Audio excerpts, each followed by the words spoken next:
네, 안녕하세요. 한 주간의 정치 뉴스 중 핵심적인 내용만 뽑아서 전해드리는 정치적인 토크쇼의 황인찬입니다. 오늘도 역시 저와 함께 이야기 나눠주실 국모닝 경제의 최고 미남 기자님 강용훈 기자님 모셨습니다. 네, 안녕하세요. 안녕하세요. 네, 한 주간 어떻게 지내셨나요, 기자님? 네, 이제 대선 공식 선거 운동 시작돼서요. 이재명 더불어민주당 후보 유세 일정을 좀 취재를 다니거나 아니면 지방 일정 있으면 같이 가기도 하고요. 안 가는 경우에는 보통 당사에 나와서 근무하는 것 같습니다. 네, 오늘도 역시 기자님 말씀 기대하겠습니다. 네, 첫 번째 뉴스는 추경안 처리에 대한 소식입니다. 지난 2월 19일 새벽 2시경 민주당에서 단독으로 추경안을 처리했는데요. 이에 대해 국민의힘이 또 발끈을 했죠. 네, 그렇습니다. 민주당은 이제 새벽 2시경에 예결위 전체회의를 단독으로 열었습니다. 그래서 국민의힘 소속 예결위원장하고 의원들은 불참한 가운데 추경안을 단 7분 만에 기습 처리해서 국민의힘에서는 이게 날치기 처리 아니냐라고 반발을 좀 했었습니다. 네, 민주당이 소위 이렇게 날치기 처리를 한 것은 이번이 처음이 아닙니다. 이런 뉴스가 나올 때마다 사실 좀 불편한 마음이 들기는 해요. 예, 국회는 국민을 대변해서 서로 이야기를 나누고 의견을 나누고 이렇게 합의를 이루어내야 되는 곳인데 이렇게 일방적인 처리는 국민들이 보기에도 별로 좋지는 않을 것 같습니다. 네, 사실 이제 민주당이 법안 단독 처리가 좀 21대 국회 들어서 많아졌는데요. 제가 본 것만 한 50여 건 이상 되는데, 물론 그 전에 이제 문재인 대통령 집권 후에는 민주당이 그렇게 과반 180석 그게 아니었잖아요. 네. 그때는 이렇게 심한 그런 게 없었거든요. 근데 21대 들어서 유독 좀 심해진 것 같습니다. 네. 그리고 이 국민의힘이 이제 보통 법안에 반발하는 모습을 많이 보였는데요. 민주당이 워낙 과반 의석을 훌쩍 넘기다 보니까 이 강행 처리하기는 좀 어려운 것 같고요. 다만 이렇게 쟁점 법안이 이렇게 처리되는 거는 좀 옳지 않다는 국민들의 의견이 좀 목소리들이 있으신 것 같습니다. 네, 이번 추경안에서는 국민들도 서로 각기 다른 의견들이 있었습니다. 이게 핵심적으로 정리를 해보면 민주당은 소상공인에게 코로나 재난지원금을 300만 원 우선 지급하고 대선 이후 추가로 지급하자는 주장이었고요. 국민의힘은 1,000만 원을 지급해야 한다는 주장으로 나뉘었었죠. 국민들 또한 당장 죽겠으니까 300만 원이라도 먼저 주고 추후에 합의를 해줬으면 좋겠다 이런 말이 있었고요. 300만 원으로는 밀린 전기세나 세금 이런 거 못 낸다. 월세 해결도 못하니까 1,000만 원으로 합의해달라 이런 의견도 있었습니다. 네, 이제 소상공인들의 목소리도 양쪽으로 갈렸는데요. 근데 소상공인이 아닌 일반 직장인이나 프리랜서 등 다른 국민들도 좀 의견이 갈렸습니다. 그러니까 소상공인만 힘든 건 아니지 않냐라는 그런 의견과 또 아니면 실질적인 지원이 좀 체감되려면 1,000만 원 정도는 주는 것이 맞는 것 같은데, 근데 민주당에서 대선 전에 표를 얻기 위한 포퓰리즘이다, 퍼주기다 이런 게 아니냐 비판하는 의견도 좀 많았습니다. 네, 코로나 팬데믹이 2년을 훌쩍 넘어가면서 사실 소상공인만 힘든 것은 아니지만요. 여러 가지 방역 지침들로 인해 가장 많은 피해를 본 것이 소상공인이기도 합니다. 소상공인에 대한 재난지원금 지급은 지금까지 계속해서 여야의 합의가 있었고요. 실제로 지급을 하기도 했었죠. 그렇지만 사실 소상공인들에게 가장 큰 힘이 되는 것은 당장 얼마의 지원금이 아니라 방역 지침 해제라는 의견도 많습니다. 네, 사실 지금 오미크론 이 변이의 확산으로 하루 확진자가 10만 명이 넘어가고 있는 상황인데요. 네, 지난 주말부터 이제 방역 지침 완화라는 그 명목으로 밤 10시까지 영업 시간을 지금 연장했습니다. 근데 이렇게 연장할 거면 아예 더 이상의 방역 지침이 의미가 있나? 이런 의구심 가는 분들이 좀 많으신 것 같아요. 네, 미국이나 유럽들도 방역 지침을 모두 해제하고 있는 추세죠. 국민의 70% 이상이 2차 접종까지 마친 국가들은 방역 지침을 해제하고 좀 일상으로 돌아가려고 하고 있는데 우리나라는 왜 이렇게까지 방역 지침을 해제하고 있지 않은지 답답한 마음도 좀 듭니다. 네, 영국에서도 지금 많이 해제한다고 하더라고요. 네. 그럼에도 불구하고 우리나라 의료계에서는 아직까지는 방역 지침이 좀 완화가 위험하다는 목소리가 높은데요. 근데 이거랑 별도로 이제 소상공인이나 일반 국민들은 지금 굶어 죽을지도 모르는데 코로나로 죽는 거랑 이게 뭐가 다르냐 이런 목소리도 좀 나오시거든요. 아마 모두가 좀 지치셔서 그러신 것 같아요. 네, 사실 정말 지치는 게 사실이긴 합니다. 솔직히 대한민국 국민만큼 방역 지침을 잘 따르는 국민들이 어디 있겠습니까? 정부에서 시키는 대로 다 했음에도 불구하고 2년 넘도록 이런 상황을 이제는 더 이상 못 참겠다라는 말이 나오는 것도 너무나 당연한 이야기인 것 같긴 합니다. 선진국들처럼 방역 정책이 잘못된 부분은 사실 국민들의 잘못은 아닌 거잖아요. 그래서 더 나아가서는 이게 문재인 정부의 방역 지침에 대한 비판까지 나오고 있는 실정인데요. 정부가 애초에 방역 정책을 잘못했기 때문에 이 지경까지 왔다는 불만도 좀 제기되는데요. 근데 물론 그럼에도 요즘 대통령 국정수행 긍정평가 거의 50% 가까이 나오는 걸 보면은 제가 잘못 살고 내가 대한민국 사람이 아닌가? 난 다른 사람들과 좀 의견이 다른 것 같다는 생각이 좀 들더라고요. 네, 뭐 50%가 넘었다는 건 그 나머지 퍼센트를 차지하는 사람들도 있다는 얘기니까요. 그렇죠. 뭐 저희가 뭐 다른 세상에 살고 있을 수도 있겠습니다. 네, 코로나가 빨리 사라졌으면 좋겠는데 왜 이렇게 하루가 다르게 확진자가 늘어가는 건지 정말 답답하기만 합니다. 코로나 씨, 진짜 제발 이제는 좀 대한민국에서 사라져 주시면 안 되겠습니까? 그 어떻게 대선 후보처럼 코로나 사라지라는 세리머니라도 좀 해야 되는 게 아닐까요? 네, 또 때마침 다음 뉴스가 바로 세레머니에 대한 뉴스입니다. 이렇게 자연스럽게 넘어갈 수가 있어서 좀 다행인데요. 이재명 후보와 윤석열 후보의 세리머니가 화제가 되고 있습니다. 먼저 윤석열 후보가 먼저 세리머니를 쏘아 올렸죠. 네, 그 이른바 어퍼컷 세리머니 그거를 윤석열 후보가 선보이면서 화제가 됐는데요. 그 2002 한일 월드컵 기억하실지 모르겠는데 그때 히딩크 감독이 선보였던 세리머니와 같은데요. 윤석열 후보가 날이 갈수록 뭐 연설도 그렇고 행동에도 좀 자신감이 붙으시는 것 같습니다. 네, 이렇게 막 하셨는데요. 네, 저도 그런 생각이 보면서 들었습니다. 시간이 지날수록 윤석열 후보가 점점 더 묵직하고 자신감 있게 연설을 하시고 뭐 손짓이나 행동도 뭐랄까 믿음직스러워졌다고 할까요? 토론회에서 머뭇거리고 주춤하던 모습이 뭐더 이상은 하나도 보이지 않았던 것 같습니다. 그런데 민주당에서는 이 어퍼컷 세리머니를 보고 비판을 했죠. 네, 민주당에서는 처음에 이제 어퍼컷 세리머니에 대해서 아주 불편한 심기를 좀 드러냈습니다. 뭐 정청래 의원은 뭐 벌써 이겼다는 것이냐, 뭐 샴페인을 너무 일찍 터뜨리면 큰 코 다친다면서 경고를 하기도 했고요. 진성준 의원은 뭐 한 TV 프로그램에서 뭐 어퍼컷은 누구를 한번 먹을 때 쓰는 동작 아니냐, 뭐 정치 보복을 하겠다는 의미냐라고 이렇게 날을 세우기도 했는데요. 이게 그렇게까지 큰 의미를 둬야 되는 건지는 저는 잘 모르겠습니다. 후보자 입장에서 연설을 하다 보면 뭐 자연스럽게 이런 세리머니를 할 수도 있는 것이고요. 뭐 좋게 생각하면 뭐 낡은 정치를 날려버리겠다. 아니면 뭐 내가 새 정치를 하겠다. 뭐 부정부패를 날려버리고 청렴한 나라를 만들겠다. 뭐 이렇게도 생각해 줄 수 있는 게 아닌가 싶은데요. 윤석열 후보 측은 민주당의 비판 발언에 대해서 어떤 반응을 보였나요? 뭐 국민의힘 선대본 관계자들은 뭐 윤 후보가 흥에 겨워서 즉석에서 선보인 행동이다 이렇게 얘기를 했는데요. 뭐 어퍼컷 세리머니가 정치 보복을 의미한다면 과거 히딩크의 감독의 행동은 어떻게 해석해야 되냐, 뭐 대답할 가치도 없는 황당한 주장이다 이렇게 일축했습니다. 네, 맞습니다. 그냥 축구 경기를 할 때도 선수가 골을 넣으면 그냥 신나서 감독들이 이렇게 세리머니도 하고 그러잖아요. 그런데 이걸 확대 해석해서 비판할 여지는 저는 전혀 없다고 생각합니다. 그런데 이재명 후보 또한 어퍼컷 세리머니에 맞불 작전을 펼친 걸까요? 일명 부스터슛을 쏘아 올렸습니다. 아, 네. 그 지난 19일에 전주 선거유세장에서 이재명 후보가 제가 성남 FC 구단주였는데 전북하고 싸우면 번번이 졌다. 그래서 전북 경기장도 자주 왔었다. 근데 올 때마다 지고 뭐 잘하면 비기고 어쩌다 한 번씩 이기고 그래서 매우 섭섭했다고 말했는데요. 뭐 전북이 부동 1위라서 그런 말씀하신 것 같은데 네, 그리고 나서 이제 그때 졌던 한을 담아서 깔끔하게 슈팅 한번 하겠다. 슈팅 내용은 코로나19고 째까는 확 차버리겠다면서 이렇게 발차기를 직접 하셨어요. 뭐 매우 시원하게 날리셨는데 윤석열 후보의 어퍼컷하고 굉장히 좀 매칭이 돼가지고 요즘 사진이 이렇게 붙어 다닙니다. 지금 둘이. 네, 어퍼컷과 부스터슛 세리머니. 이름이 아주 마음에 듭니다. 이재명 후보의 부스터슛 세리머니에 대한 말도 근데 많았다고 하는데요. 가장 먼저 정색한 건 허경영 후보입니다. 네, 허경영 후보는 페이스북에 본인과 이 후보의 발차기 사진을 나란히 올리고 허경영의 공약 표절도 모자라 무궁화 발차기까지 따라한다고 했습니다. 우리 기자님이 이름만 들어도 저절로 미소가 지어지는 허경영 후보께서 이 후보에 대한 비판을 했는데요. 아, 네, 그렇습니다. 허경 후보가 발차기 출처를 밝히라면서 뭐 토론할 기회를 줘야 한다. 원조 맛집이 두려운가라고 글을 올리셨는데요.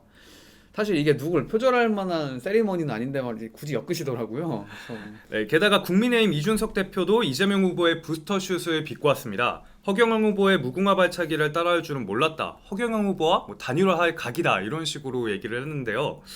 이게 앞서 윤석열 후보의 세리머니에서도 말씀을 드렸었지만 이게 이렇게 비꼬아야 할 일은 아니라고 생각이 됩니다. 윤석열 후보와 마찬가지로 이게 뭐 좋게 생각한다면 뭐 코로나 바이러스 뻥 차버리고 아니면 부정부패 같은 거 뻥 차버린다. 뭐 이렇게 해석해도 좋지 않을까요? 네, 맞습니다. 사실 세리머니 동작 자체는 똑같은 동작들이 많이 있어서요. 그러니까 물론 뭐 특정 인물에 대해 화제가 된 세리머니에 이름을 붙이기도 하는데 그러니까 누구나 쓸 수 있는 이런 세리머니에 뭐 서로 비판하기 위해서 부정적인 해석까지 붙일 필요는 없는 것 같습니다. 네, 앞으로 2주 정도 남은 대통령 선거 유세 현장에서 또 어떤 세리머니가 나올지 기대가 됩니다. 안철수 후보도 선거운동을 다시 재개했죠? 아, 네, 그렇습니다. 뭐 그런데 이제 아내 그 배우자 김미경 교수의 이제 코로나 확진으로 입원도 있었고 또 이제 안타까운 사고도 있었는데요. 그 유세버스를 관련해서 탑승자들이 사망하는 사고가 나서 안철수 후보한테는 정말 힘든 한 주였습니다. 또 이제 이례적으로 장례식장을 3일 내내 지켰는데요. 안철수 후보는 선거운동을 잠시 중단하고 장례 집중하는 모습을 보였습니다. 그리고 이제 사망사고 발인식을 마치고 이제 퇴원하신 그 김미경 교수랑 함께 주말 또 의료자원봉사로 바로 선거운동을 재개하셨어요. 네, 아직까지도 윤석열 후보와의 단일화 논의가 결론나지 않은 상황에서 안철수 후보는 끝까지 완주하겠다 그런 입장을 다시 한번 밝혔는데요. 안타까운 사고로 너무 힘든 한 주를 보낸 안철수 후보의 선거운동 재개를 응원하겠습니다. 그리고 유가족, 가족분들께도 깊은 애도의 말씀 드리겠습니다. 그리고 부부가 함께 이렇게 의료 자원봉사로 선거하시는 모습은 참 언제 보아도 보기 좋은 모습 같습니다. 네, 일단 뭐 단일화 이슈가 있으셨던 안 후보는 일단은 제안을 철회하면서 잠정적으로 좀 결렬된 상황인데요. 이 단일화와는 별개로 안 후보님의 이런 뭐 마라톤이나 의료 자원봉사 같은 선거운동은 아주 좋은 선거운동의 좀 예가 아닐까 싶습니다. 그러니까 이런 선거운동은 뭐 365일 봐도 매우 좋을 것 같아요. 네, 다음은 심상정 후보의 선거운동 소식입니다. 아주 훈훈한 뉴스인데요. 심상정 후보가 포항을 찾았습니다.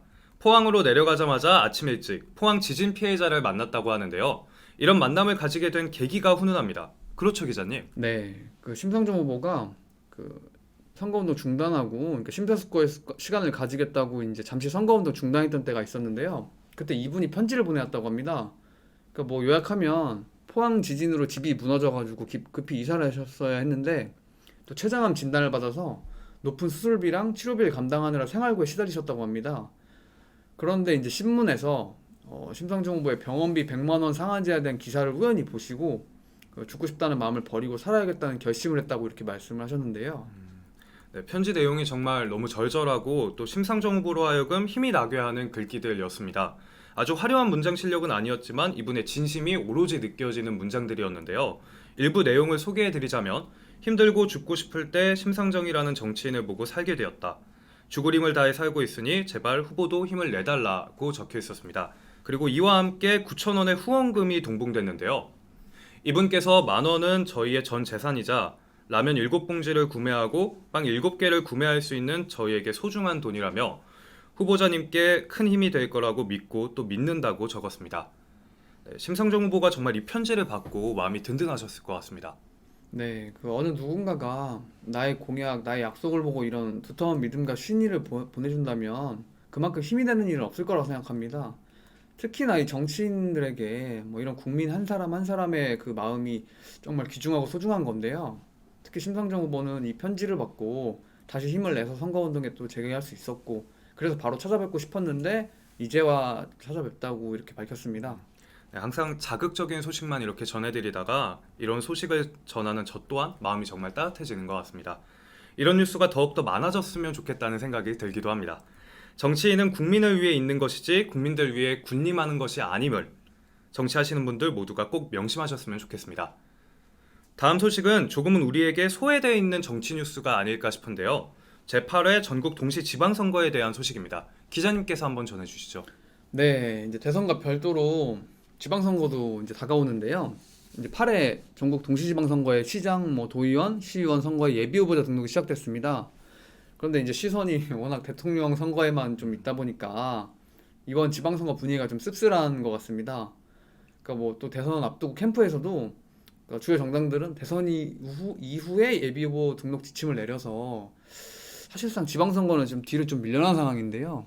네, 이게 전국 동시지방선거도 매우 중요한 선거인데 대선에 하필 맞물리는 바람에 정말 찬밥 신세가 됐습니다.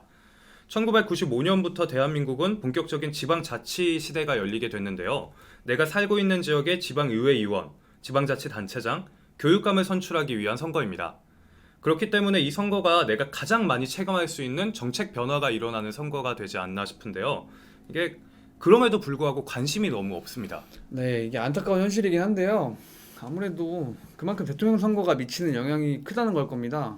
그러니까 이번 지방선거가 대통령 선거랑 불과 3개월밖에 차이가 안 나서 국민이 뭐 직접적으로 관심을 갖고 이렇게 보지 않는 이상은 화제가 되긴 좀 힘들지 않을까 싶습니다. 네, 맞습니다. 그리고 대통령 선거가 끝나도 또 내각인사청문회, 인수위원회 등으로 또 시끄러울 테고요.